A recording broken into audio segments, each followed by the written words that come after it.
They laughed when she paid $160 an acre for a drained marsh. 16 years later, it was worth $412,000. The auctioneer had to read the parcel twice because nobody raised a hand the first time. 83 acres. Drained marsh. Poor access. Previous cotton failure. Seasonal standing water. No irrigation. Low production. At the back of the courthouse room, a farmer laughed and said, "That isn't farmland. That's where tractors go to sink." Another man said, "She just bought 83 acres of mosquito rent." An appraiser near the front, not even looking up from his clipboard, muttered to the banker beside him, "At $160 an acre, she still paid too much." Vera Langford did not turn around. She looked down at the envelope in her hand and wrote the numbers carefully. 83 acres, $160 an acre, $13,280. The clerk called her name to confirm the bid, and she said yes, once, plainly, the way she'd answer a question about the weather. A few people turned in their seats to look at her. Nobody offered a second bid. The county thought she had bought the cheapest land in the room because she did not understand what it was. Vera bought it because she was the only one there who had stopped trying to make it grow cotton. She was 38 years old that spring, a widow, and she kept books for 2 gins and a feed store in town, which was how she'd first seen the parcel listed among the bank's foreclosed ground. Cotton had failed on it twice in 5 years. A corner of it had gone to soybeans once and produced next to nothing. The ditch that cut through the middle ran straight as a ruler, and every man in the county who'd ever farmed near it agreed on one thing. The ground held water where it shouldn't, and dried hard where it should have stayed loose, and no machine built for cropping could get a full season out of it. Vera walked the ground herself before she bid, in rubber boots, alone, on a gray February morning. She didn't walk it like a farmer checking soil. She walked it like she was reading something. She noted where the cracked clay gave way underfoot to black muck beneath it. She noted the sedges holding on in the low pockets. The duckweed skimmed thin across standing puddles even in the dry season. The water stains ringed halfway up 2 old fence posts near the ditch. She noted all of it in a small notebook, the same kind her father had always carried, and closed it before she ever raised her hand at the courthouse. She walked the ditch bank end to end that morning, counting the places where the straight cut ran shallow against the old contour of the ground, and the places where it ran deep enough to pull water off the low basin within a day of any rain. She found an old pump pad, cracked and half sunk. Near where the ditch met the middle 40, the concrete gone gray and split, iron bolts rusted flush with the surface. Somebody had tried to farm this ground hard once, and the ground had pushed back in its own slow way every year since. She was not buying a field. She was buying a marsh that had been told for 40 years to be something else. Her father had worked a county drainage crew most of his life, digging and maintaining the network of ditches that had turned the bottomland cotton country dry enough to plow. He'd died 3 winters before the auction, but Vera still had his notes, kept in a cigar box same as her own would be kept later. Rainfall dates, ditch depths, notes on which fields came back wet no matter how deep the cuts ran. One line of his, written in pencil and underlined once, stayed with her longer than the rest. A ditch can move water. It cannot make land forget where water belonged. She found an old county plat in with his papers, a soil survey from 1936, water stained at one corner. On it, in blue pencil, someone long before her father had traced a line across the middle 40 of what would become her 83 acres. The line was labeled, in small, careful print, slough. The ditch that ran through the parcel now did not follow that line. It cut straight across it, draining the low basin faster than the old slough ever would have let the water leave. Her father had marked the same spot in his own notes, years before the ditch was deepened the last time.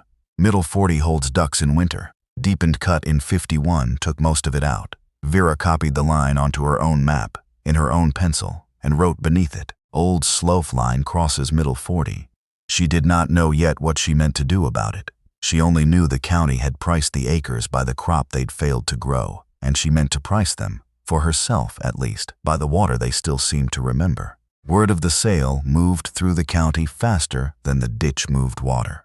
At the feed store, a man buying fence wire told her flatly, "You can't farm a drained marsh, Vera. Whatever it used to be, it's not that anymore."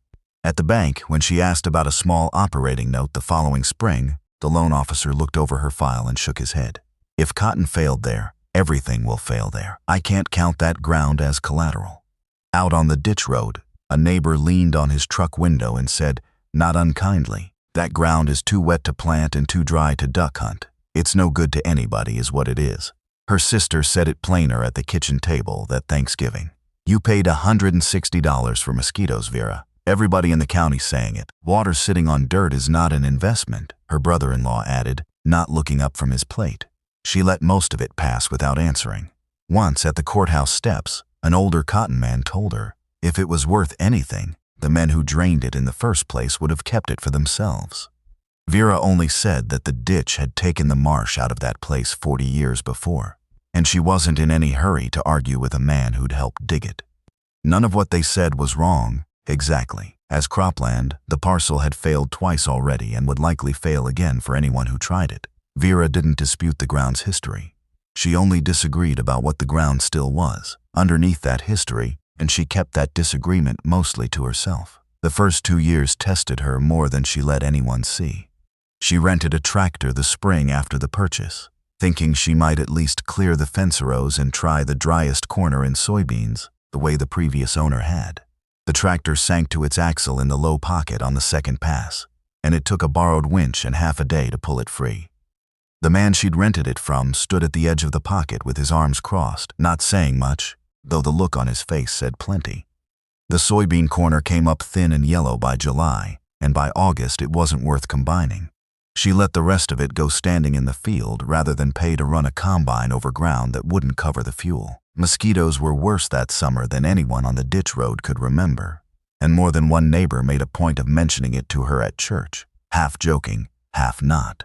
She built her first small plug across the ditch's low reach that fall, mostly out of stubbornness, using clay and boards and whatever advice she could get out of an old drainage crew friend of her father's, a heavyset man named Odell, who'd worked beside her father 30 years before and still remembered which cuts had given the crew the most trouble.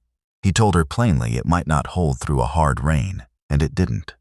A storm in November took it out within a week, the water finding its way around the earthen fill and cutting a new notch beside it, wider than before. She stood at that washout a long while, in boots gone to the knee in mud, watching the water run past the ruined plug like it was in a hurry to prove something. She didn't cry over it, and she didn't say much to anyone about it either. She only wrote the date in her notebook and beside it, in smaller letters, plug failed, water won. The county appraiser came through that same winter for the tax rolls and wrote, in a hand Vera saw only years later when she requested her own file, seasonal wetness, limited use, poor production. Taxes came due regardless of what the ground produced. So did the note on the tractor rental. A man from 2 farms over, who ran cattle on rough pasture along the river, came by that January with an offer, $175 an acre, cash, to use the parcel for rough grazing and forget about the rest of it. Vera sat at her kitchen table with his offer in front of her for the better part of an evening, the pen in her hand, the deed pulled out from the drawer where she kept it. It would have covered the tractor debt and the taxes and put a little back besides. Nobody would have blamed her. Her own sister had told her as much at Thanksgiving, and her brother-in-law had said it plainer still. Better to take a sure $175 than keep chasing something that wasn't there.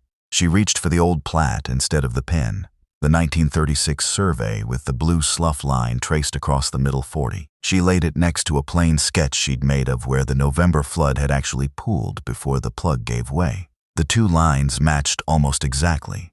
The ditch had drained the water. It had not drained the memory out of the soil. She put the cattleman's offer back in its envelope, unsigned, and went out the next morning to look at the washout again, this time with a shovel instead of regret. She did not try to flood all 83 acres, and she did not try to fix the failure in one season. She rebuilt the plug lower and wider than before, anchored deeper into clay, with a simple board spillway cut to let heavy water pass through slow instead of cutting around. She added a short grassed berm along the low side of the basin the following spring. Using seed, a county extension agent, gave her more out of curiosity than confidence. The straight ditch still ran through the parcel and still did most of what it had always done. But in the old low pocket behind her plug, winter and spring water started staying a little longer before it left. Days longer, not weeks, not at first, but enough that the ground under it stopped fully drying out between rains. Sedges came back into the pocket the second spring after the plug held. Smartweed followed, ragged and unwelcome looking at first, the kind of growth a cotton man would have called nothing but weeds. Duckweed spread thin across the standing water after every rain.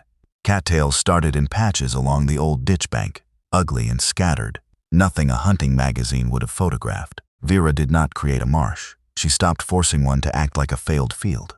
She started keeping records the way her father had kept his.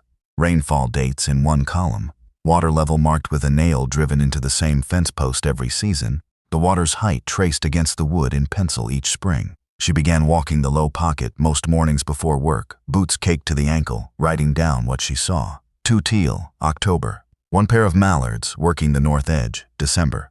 Nothing at all for weeks at a stretch, some winters. She photographed the same corner from the same angle every January, filing the prints in an envelope with the year written on the back. She kept every receipt: boards, clay, seed, the extension agent's grass. A surveyor's afternoon of work one summer to confirm her plug wasn't pushing water onto a neighbor's ground. None of it made her money. All of it made a record.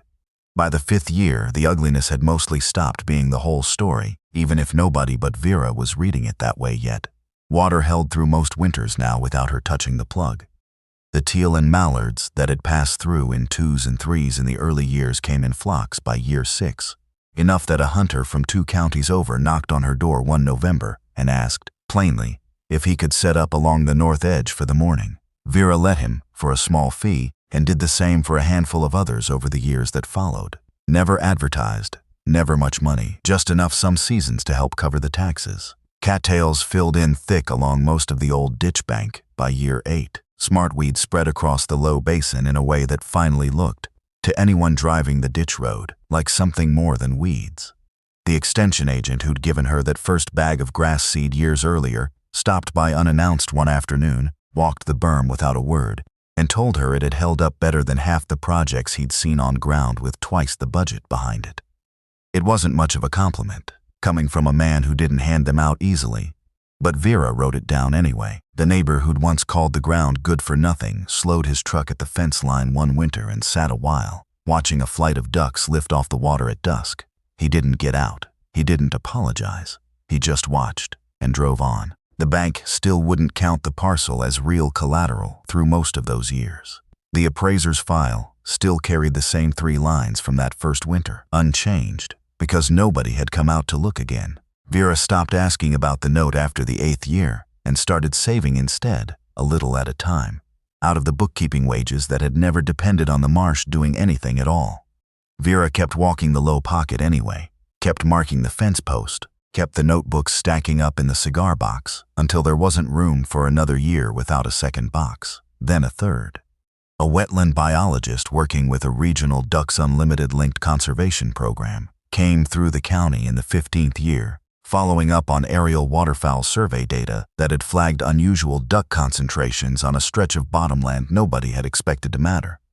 Vera's 83 acres sat near the center of it. He walked the low pocket with her one gray morning much like the one she'd walked alone 16 years before, boots sinking the same way hers once had. He asked how long she'd been counting birds, and she told him, and went to the house and came back with the cigar boxes, 16 years of them, and set them on the tailgate of her truck. He went through them slower than she expected, reading dates against species against water levels, cross-checking a few against the old fence post itself, still notched with a faint pencil line for nearly every spring she could remember. He asked about the plug, and she walked him to it and showed him the board spillway, weathered gray now, still doing the job it had failed to do the first winter she'd built it.